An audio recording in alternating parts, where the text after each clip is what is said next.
time. It's always somebody giving it to somebody. Today, we visit the most drug-addicted city in America, Omaha, Nebraska. Top in the nation for meth, cocaine. Omaha, Nebraska. There's no way to scratch your neck without looking like a crackhead.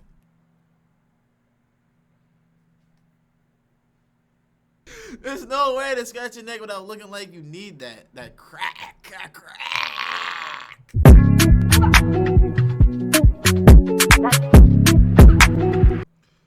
Visiting the most drug addict city in America.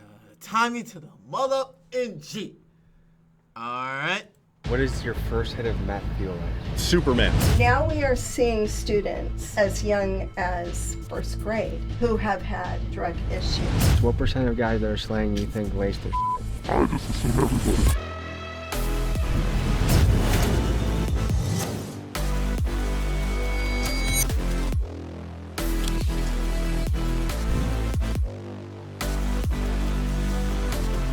Online, it says that Omaha is the most drug-addicted city in America. Does that Omaha. surprise you? No. The United States of America is facing a massive drug crisis. In 2021, over 106,000 people died from drug overdoses. This is up 14% from 2020. The main culprit in this story is fentanyl. Next to the fentanyl crisis wreaking havoc in communities across the country, overdoses, drug seizures, and concerns continue to grow from coast to coast. The victim can be seen buying the fentanyl and then walking over to the front door of the gas station before collapsing. A snapshot of America's fentanyl crisis. An average of one person every 10 hours dies in this city of a fentanyl overdose. Wait, yeah. Why? I know they're on the drugs. I just don't like how they was set up. I don't like it. I didn't like how they were just set up like that. That looked crazy. Overdose. A lot more people are dying, and it's in a lot of the drug supply, and people are doing it without knowing they're doing it. Fentanyl was created in 1959 by Dr. Paul Jansen to be a more efficient alternative to morphine, and it's used in hospitals to help with surgeries and pain management. Due to its potency and how cheap it is to produce, drug dealers cut their products with fentanyl to stretch it and make it stronger. The journey of fentanyl to the United States is as follows. Much of it is created in China and India, and it's sold to Mexican criminal organizations like the Sinaloa cartel. It's then smuggled across the border, and it's been flooding the American streets. Today, we visit the most drug-addicted city in America, Omaha, Nebraska. Top in the nation for meth, cocaine, Omaha, Nebraska. marijuana, and heroin. We speak with addicts, people in recovery, drug dealers, and law enforcement. Let's hit the streets. Yo.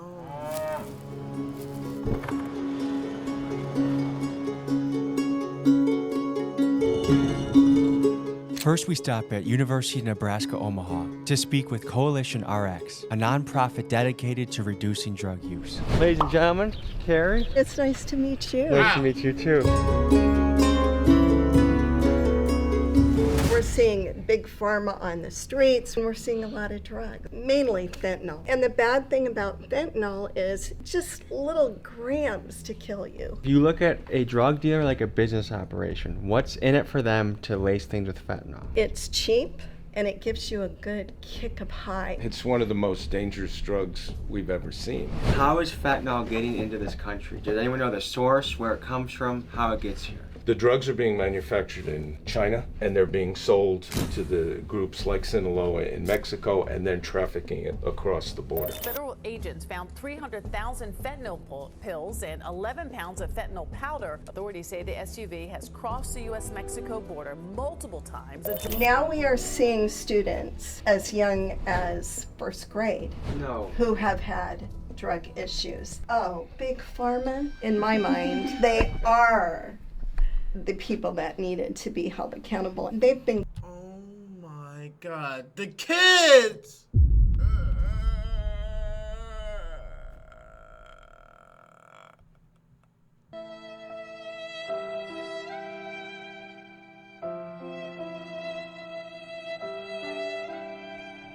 Hold the fuck up.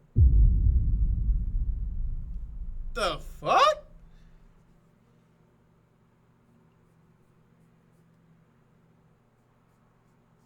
I swear that's toothpaste. I swear this is toothpaste. Feel me? Cause you know how you be going. No, I never did this, but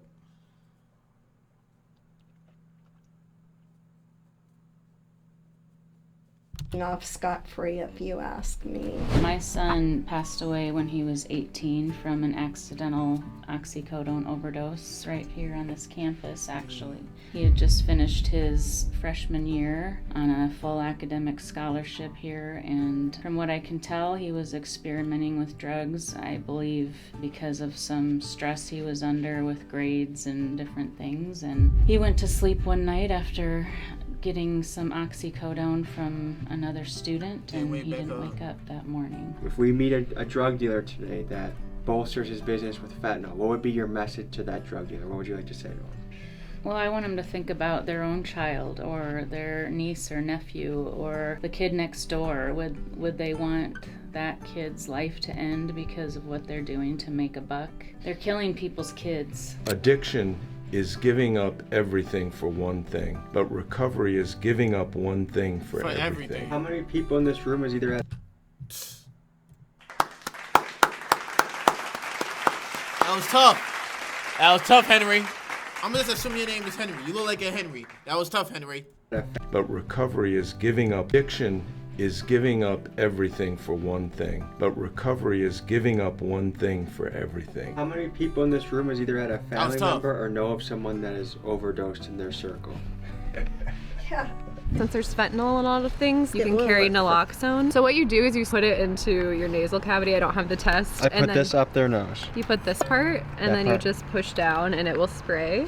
Corporal Crane was equipped with the nasal spray Narcan, a prescription medicine that rapidly reverses the effects of an overdose. Thanks, you guys. Take care. Next, we head to speak to a former drug dealer that can give us insights on how narcotics are moving through this area. So we're heading to a trap house in Omaha.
Oh, that's the spot. I got out in 2019, but I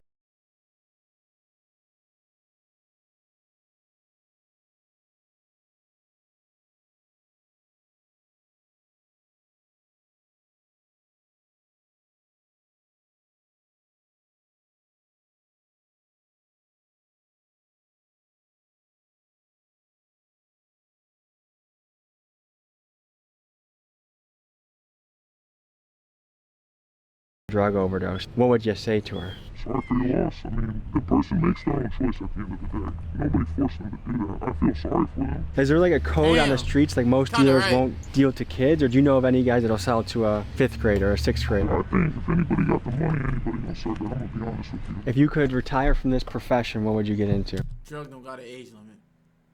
It should. Nobody should do drugs. What am I talking about? I'd like to do what you're doing. We head to a part of Omaha where drug addicts and homeless people are living in tents on the street to get their story and hear what their life is like. Omaha is known as the most drug addicted city in America. It is. I'm with the outreach program. I'm a psychologist. Fentanyl is the worst thing in the world. They used it when they put you under to do surgery. They quit using it. Well, then it disappeared off the docks. It went to Mexico. It comes back to the United States. They stomp on it. What stomping means, they mix it with other things. Young cats like you get it. What can you tell us about life here? Difficult, hot, resources are slim. Do you survive out here all day? Yeah, I'm here 24/7. What gets someone to a point that they're willing to be outside in a tent in 90-degree heat? To get away. Sometimes it's better to be out here than it is to be in an abusive situation. And guess what? It could happen to you two guys too.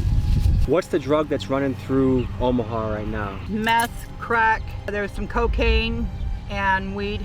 Pretty much anything you want to find is pretty much everywhere. Right here. I got out of the situation that I was in and ran out of funds, so I got stuck here until I can get enough funds up to be able to get into a place. People are bad. They've had a bad situation, but sometimes the system doesn't allow that. What could the system change, or what could be better about the system? Other psychologists, psychiatrists, outreach programs, hospitals where they can take their medication, etc., etc. They can live a normal life. This is kind of the Skid Row of Omaha, I would say. Hell yeah, this the bottom. I can't get my fucking ID. They f***ing with me. They keep talking about they care about the people that's on.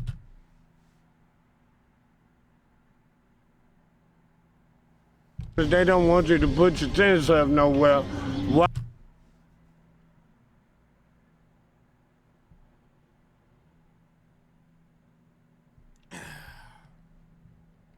Why the f we can't put our tents up nowhere and y'all not trying to help us?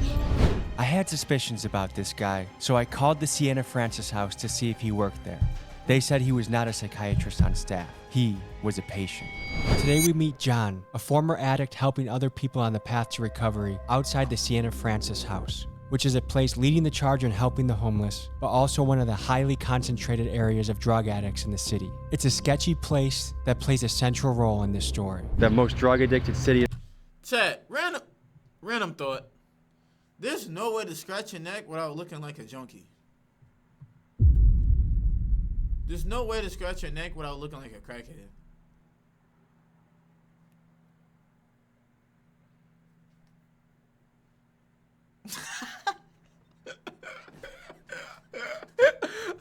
Look like I need that shit.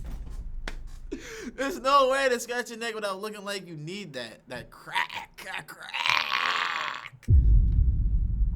Sorry, random thought. Let's go. In America is arguably Omaha, Nebraska. Does that surprise you to hear? That's the first time I've heard that. I know it's bad here, the fentanyl epidemic, the opioid crisis. I know it's known for the methamphetamine use, but yeah, it's getting worse and worse. So I've got a for-profit counseling agency, Halo Counseling Center. I've been doing that for about the last 8 years, started that in 2015. So we do a lot of work with like the criminal justice system. Most of our referrals come from probations, drug courts, veterans courts, things like that. It's insane. I mean, our business just continues to grow. I started off with just me, myself, and I, and now we're up to 8 counselors, 5 offices, and we still can't keep up. What got you into this?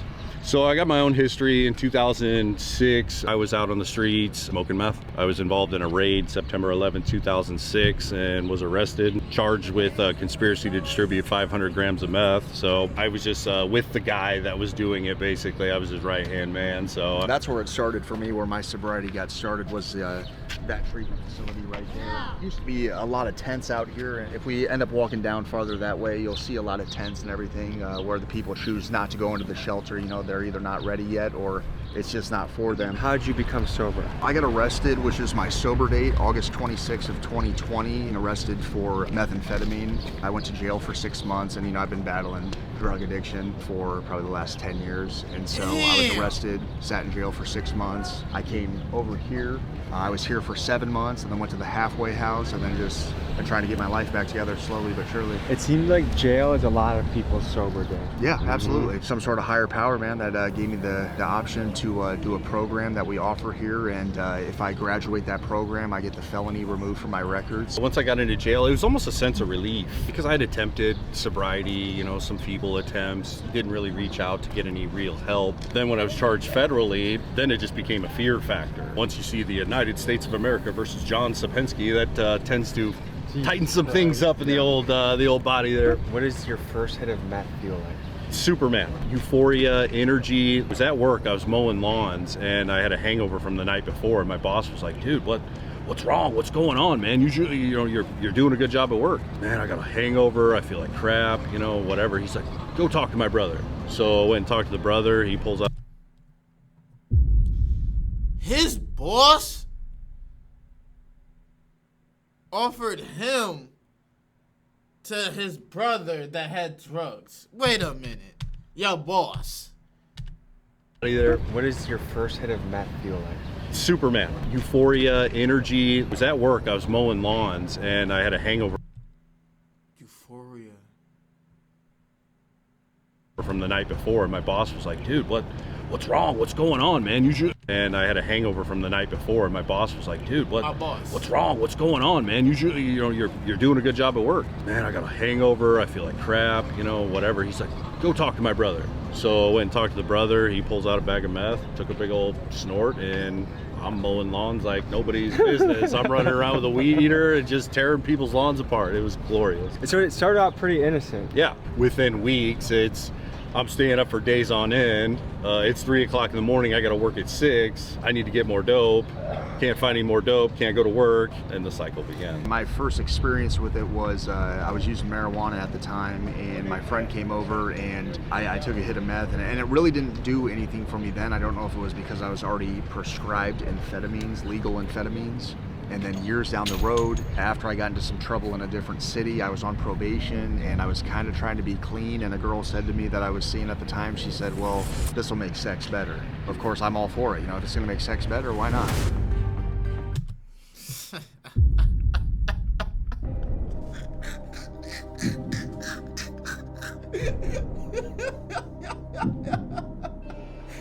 Oh my God. Oh my God. I bet you won't turn no more, huh?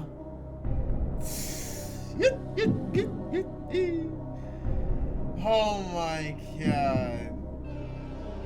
Listen, guys, word to everything. A girl tried to give me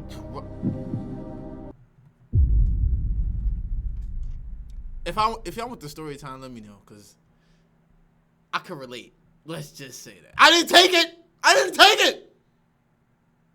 But the bitch offered. It said the same thing she said it. Oh my God, that's crazy. How'd you find your way here? Wait a minute, what the fuck? Wait, I hate that. No, I hate that. Why when you go through something, right? No. Why when you going through something or just getting over something, you go on social media and you see what you need to see?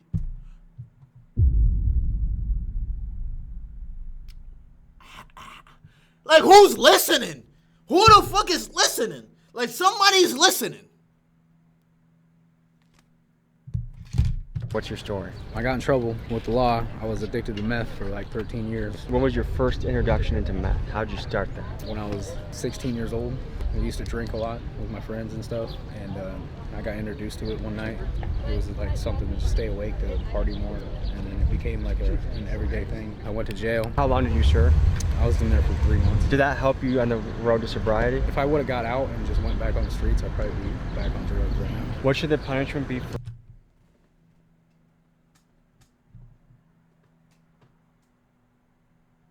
Niggas done knocked my sheet down.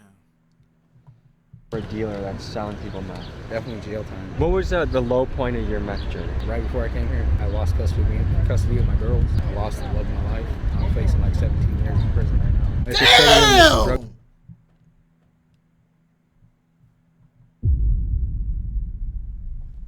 Continue. Addiction, you got to find your higher power. You got to believe in something higher than you. If you need help, it's always nice to reach out to somebody that you love and tell them the problems you're going through.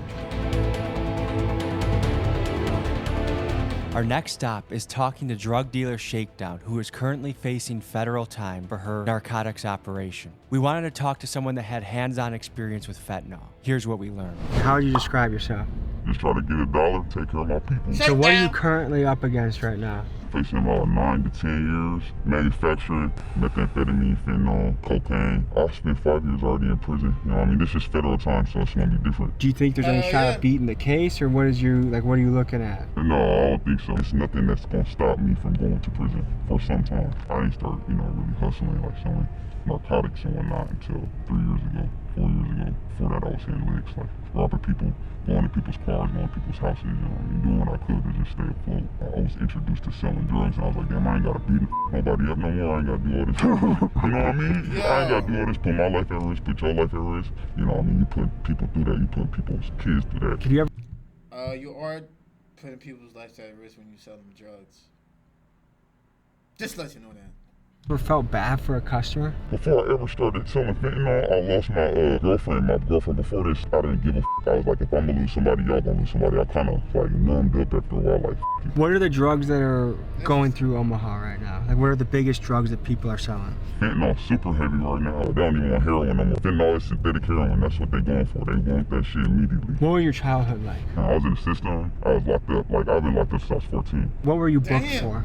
Distributing and conspiring to confederate methamphetamine, fentanyl, and cocaine over 400 but less than 700 grams. How much money does all that cost? That'd be like 50,000. And then what can you flip that into? You get 50,000 straight up, but you ain't find people, you gonna flip that to 150,000 easy.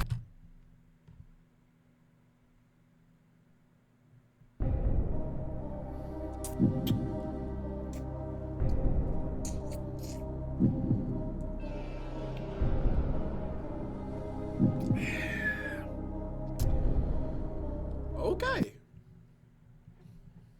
Interesting. The first hit of fentanyl, what is that like? If you are constantly a person that deals with trauma and traumatic situations, it's gone for a minute, you know what I mean? Do you think most drug users and even drug sellers are running away from trauma and drugs are kind of the way to like patch up the pain? Hell yeah. I feel like it's never the drugs, it's the experiences that you've been through that made you, you know, gravitate to that. Earlier this morning we met with the mom of a kid who overdosed, and it's just her son's death has impacted the whole family. It has a trickle effect. What would you say to the parents of people that have overdosed? I've been through it, so it's like I don't, you know what I mean? People make their own choices, and you just gotta stop them from making those choices, not by telling them what to do. What's the youngest person you would say that has come to buy drugs from you? 13, 14. What does it cost for a serving of fentanyl? If you buy it in bulk, I can get it for $1.25. And what do you sell it for? $30. I wish you the best. I appreciate you. 13, 14. What does it cost for a serving of fentanyl? If you buy it in bulk, I can get it for $1.25. And what do you sell it for? $30. I wish you the best. I appreciate you. Tell me That nigga taxes. a little bit about your story. Well, I was living out in Omaha, and the perk 30s were really huge, and that's how I started using, you know. I've heard that in rap. The best. I appreciate you. Tell me a little bit about your story. Well, I was living out in Omaha, and the perk 30s were really huge, and that's how I started using, you know. I've heard that in rap songs. Yep. Perk 10, I just popped the perk 10. Perk 30, I just popped the Damn. Copyright. Everyone talks about the perk 30s. They glamorize using the perk 30s, getting fucked up on the perk 30s. But Oh my god, oh my god, oh my god. Chat, I got another story time. It tried to get me on a perk 30. I told her no. She kept. Oh my god, I wish I could tell you. He was a junkie. Oh my god, she was a junkie. Oh my god. This is, oh my god, bro. But honestly, laced with fentanyl, super addictive. A lot of it is the chemical dependency in your body. It's not so much you wanting to get high anymore, it's your body physically needs it. My drug addiction really took everything from me. The number one thing on my mind all the time was getting high and using. How long have you been clean for? I've been clean for 70 days. What is your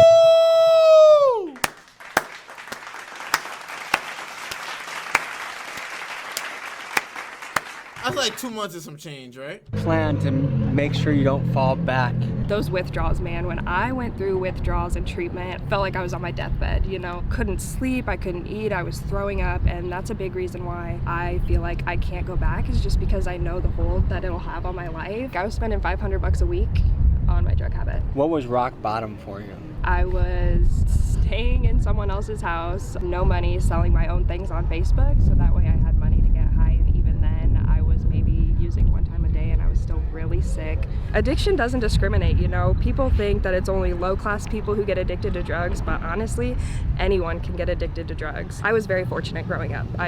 When I was finally on my own, I met a man who kind of veered my life in a different direction, and I chose to take that path. I can't imagine what. Oh my God, it's always somebody leading somebody. Oh my God. Yo, God, yo, word to, bro. Oh my God. Oh my God. See, I'm glad I say no to drugs. Word to this one. Oh my God, bro. I'm so glad. I am so glad. I know how to say no to drugs, cause boy, people will make you create feelings for them, right? Boom. You got feelings for them, right? Then they start introducing you into mad shit. Drugs. Legal activities. Illegal activities.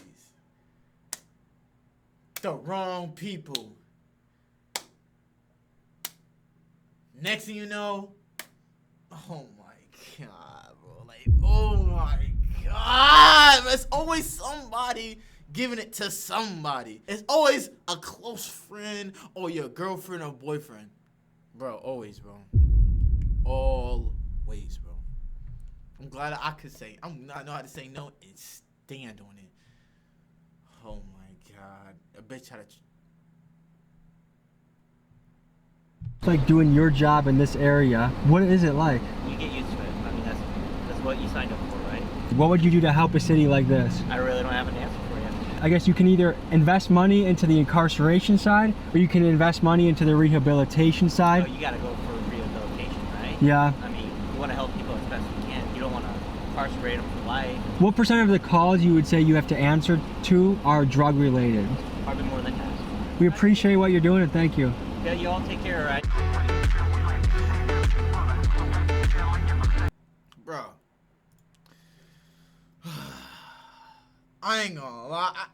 It's like some of the people, I really like this video because some of the stuff that the people were saying in the video, I could relate to. You know what I'm saying? When somebody said it's a friend that tried to introduce you, I could relate to that. Oh, my girlfriend said we do this drug and make the sex better.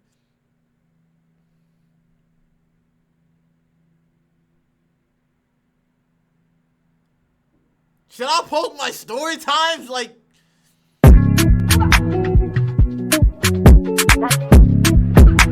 why when you go through something, right? No. Why when you going through something or just getting over something, you go on social media and you see what you need to see.